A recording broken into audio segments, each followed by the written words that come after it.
As a leader, do you want your words to have more impact? I've got 7 ways to make your messages way more creative, connecting, and convincing here on the Stand Out Get Noticed podcast.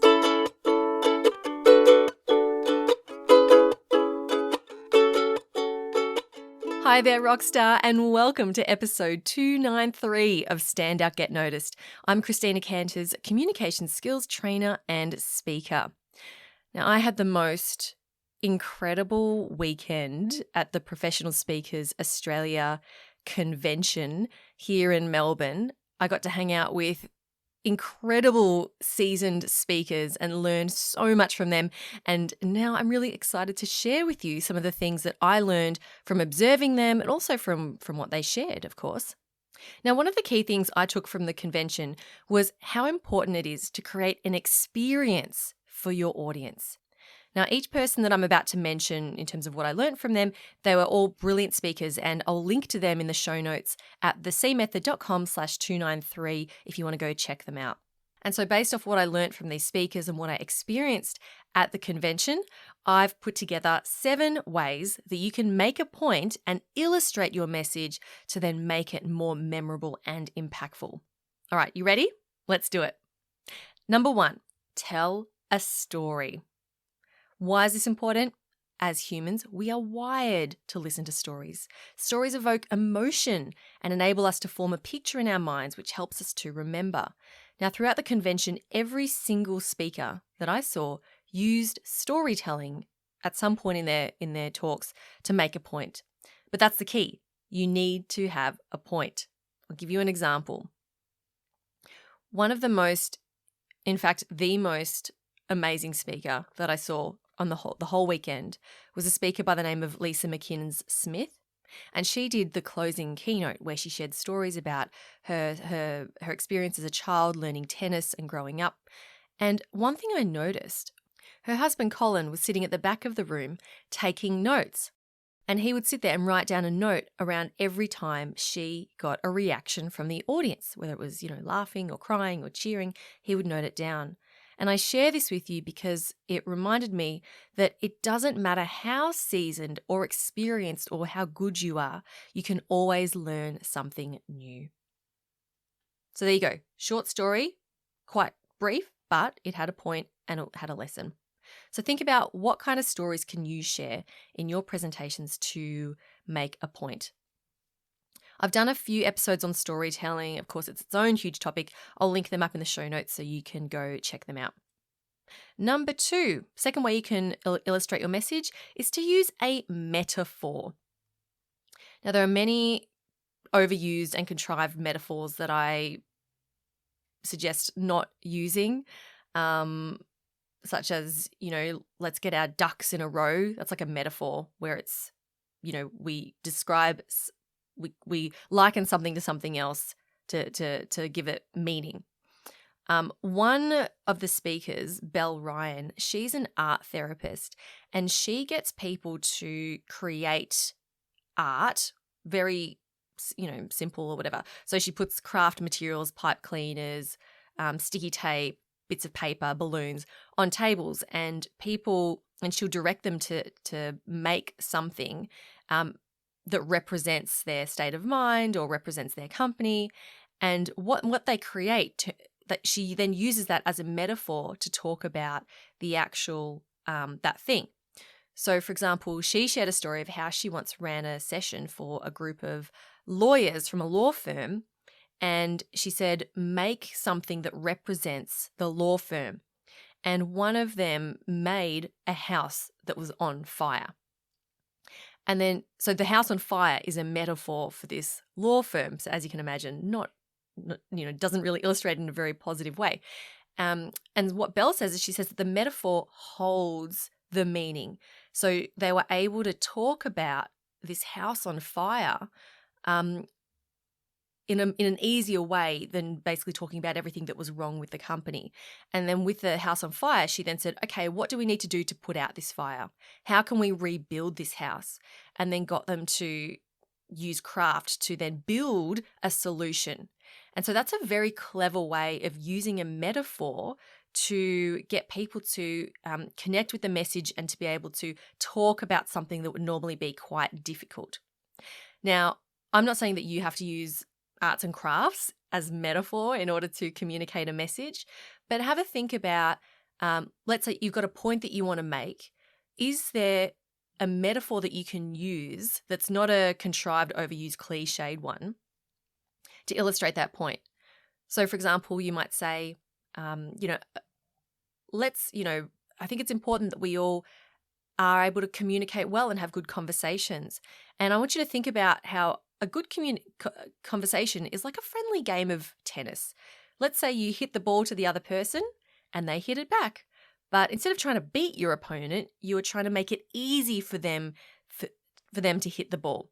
So with your conversation, you need to ask a question or throw out a piece of information that makes it then easy for them to return the conversation. I got to admit, I really struggle with metaphors. I find them quite challenging. And maybe tell me if that one worked or not. I think it did. But have a think about how you might, maybe you're better at this than me. Have a think about how you could use it in your own communication. And of course, when I say, using it, right, this is anywhere in the workplace. You can use a metaphor or any of these techniques. You can use them in a pitch, a big presentation, a team meeting, even a one-on-one session with a team member. Whatever you want to, like, let's say you're having a conversation with a team member. You could say, hey, why don't we treat this like a friendly game of tennis?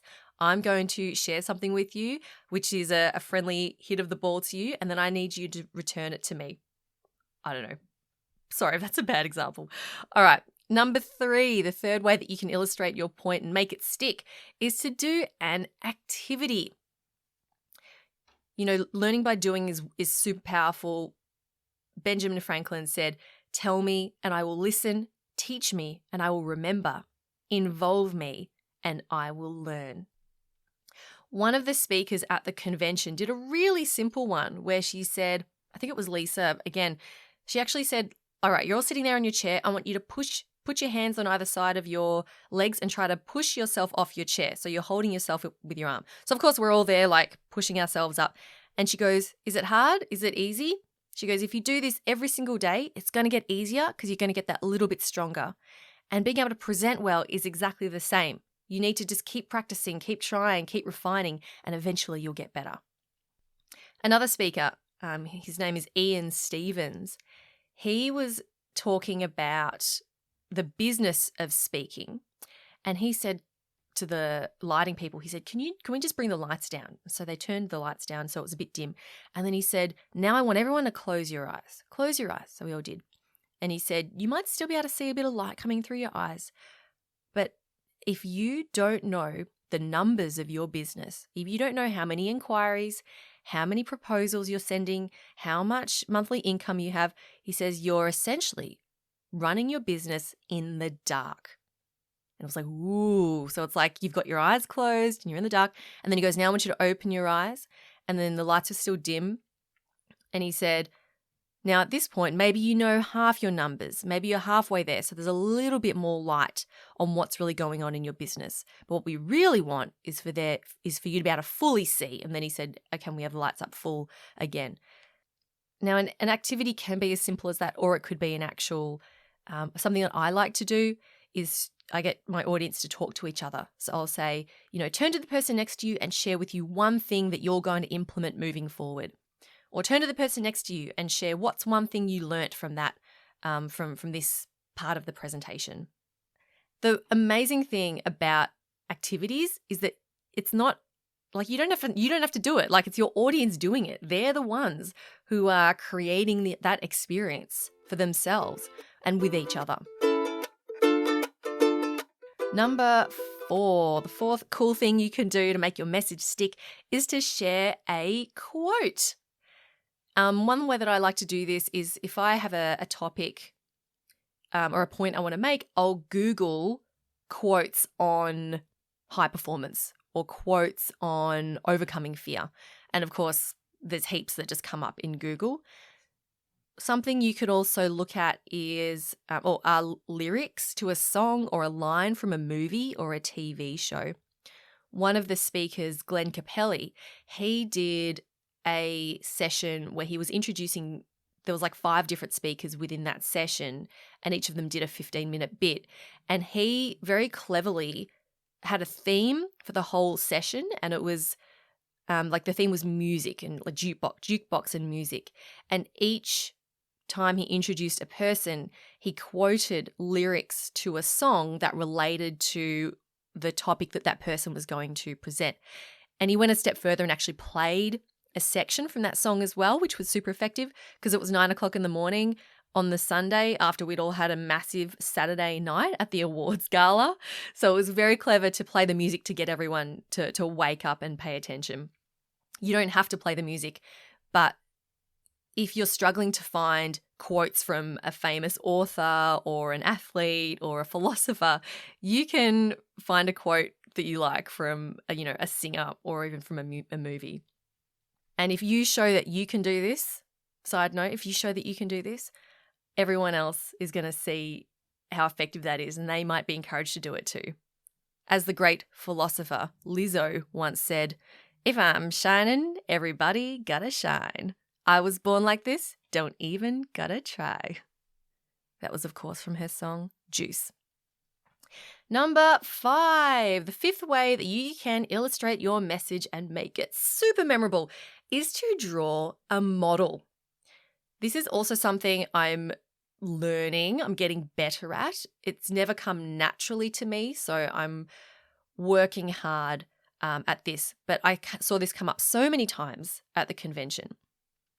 If you have a point you want to illustrate, maybe if you've got 3 components or 2 components to something, you can draw a Venn diagram, or you can draw a triangle, or even a ladder. Maybe it's a matrix, with 4 quadrants, to illustrate those different components and to make them memorable. So instead of listing out 3 things, you actually draw them in the shape of a triangle.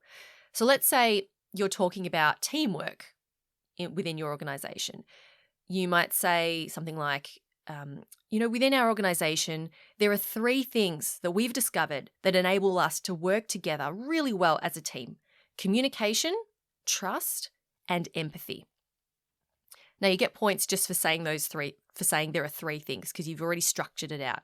Instead of saying, in our team, we're really good at communication, we're really good at trust, we're really good at empathy. You actually say there are 3 things that make us effective: communication, trust, empathy. Now, to use a model, you might draw a triangle, and you can physically draw. It doesn't even have to be a slide. You might draw this out and hold up a piece of paper. Go like low tech, totally fine. And then at each corner, you write communication, trust, empathy, and you show that, and that puts that visual into people's minds. Oh, yes, the 3 things. If you want to get fancy, maybe you have a Venn diagram where you show 2 circles or even 3 circles crossing over, and you can even point to the middle section where they cross over and go, and with these 2 things combined, we get great teamwork. Yeah? Isn't it genius? Pretty good, huh? Bonus points, and I notice this a lot at convention, bonus points if all those 3 things start with the same letter, because alliteration is also going to make it memorable. So with teamwork, instead of saying communication, trust, and empathy, you might say there's 3 things, and they are communication, connection, and creativity. That's going to make it even more memorable. Or let's say if you want it to be fun, maybe you could say communication, connection, and croissants, because the morning teas definitely make our team work well together. Who knows? Have fun with it. Play with it. But the model is a really great way to make that message stick. Numero 6 is to use a physical prop. I'm going to reference Lisa again, who was just amazing. She barely even used slides. She got up wearing tennis shoes and held a tennis racket and put on a tennis cap. And she used them to demonstrate what it was like as a young girl with her dad teaching her how to play tennis. So she would show us how she would be doing her warm-ups and that kind of thing. And that made it really nice and visual. We didn't need a picture of her playing tennis on the screen. She literally showed us how she was playing tennis. She also brought out some props that had stories behind them. So she brought out this big crocheted bag, and she held it up and she goes, "This was given to me.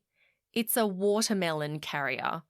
And we all had a big laugh because it was just kind of whimsical and funny to think about a specific bag made for a watermelon.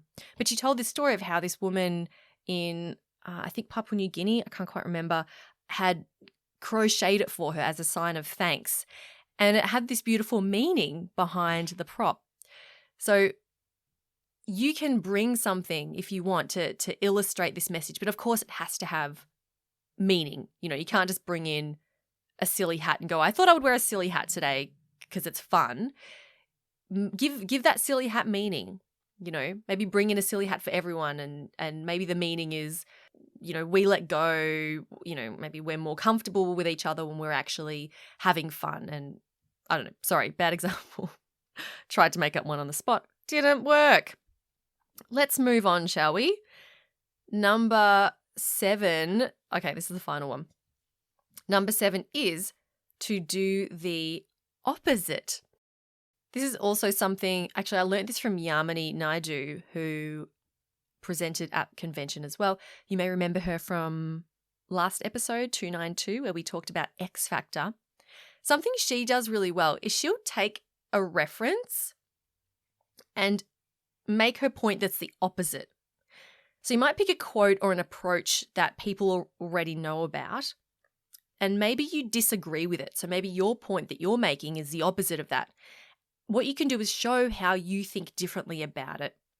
So, for example, you might say, Dale Carnegie, in his book, How to Win Friends and Influence People, says to be hearty in your approbation and lavish in your praise. So this is where you're like praising someone. Then you might say, instead of being hearty and lavish, I believe it's more important to be genuine and consistent when we praise people. And here's why.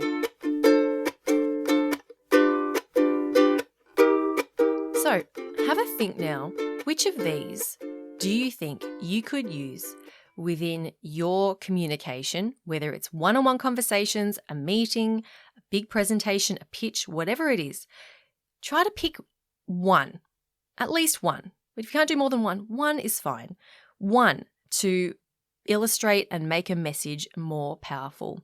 To quickly recap, tell a story, use a metaphor, do an activity, share a quote, draw a model, use a physical prop, and do the opposite. Now, you might be thinking, well, Christina, this all sounds really good, but I only have 5 minutes to present market updates to these high-level executives who just want the short, sharp facts. And yes, I get it. And maybe that's how it's always been done in the past, where you're expected to just give us the boring information, just the data in 5 minutes and then get out. But what if you were the one to shake it up a little bit? Wouldn't that make you memorable and make you stand out? Maybe you can help your team or your department or whoever be known as the people that make messages more memorable. One of the speakers, Kieran, I can't remember her surname, she's from the Behavior Report. She said, the biggest danger is blending in. So if you find yourself doing the same thing as everyone else, you are in that danger of blending in, of being just like everyone else. So why not shake things up a bit? These things that I shared, you don't have to spend forever doing them. A story can take 15 seconds. It can take 5 seconds to share a very quick metaphor. 10 seconds to share a quote. Let's say, so for example, you're presenting, market updates. You might say, Bobby Unser said, success is where preparation and opportunity meet. And we know that our recommendations today will prepare you for future investment opportunities. Boom, done. You can steal that one. I don't care. Use it. That did not take very long, but it's still throwing in a quote, throwing in something that's going to add more color, more life to your messages and be more likely to make them memorable and stick. So which one will you try? Follow me on Instagram at Christina Canters, Tag me in a post. Maybe you can share your message through a voice, like do a reel and just record your voice, or write it out, take a photo. I don't care. Send it to me. I'd be super keen to hear how you go as well. If you want a recap of all these things, go to the show notes at thecmethod.com/293. Thank you so much for spending some time with me today, Rockstar. Keep on being awesome and continue on with making your messages memorable. I'll talk to you in 2 weeks. I'm Christina Canters, and this has been Stand Out, Get Noticed.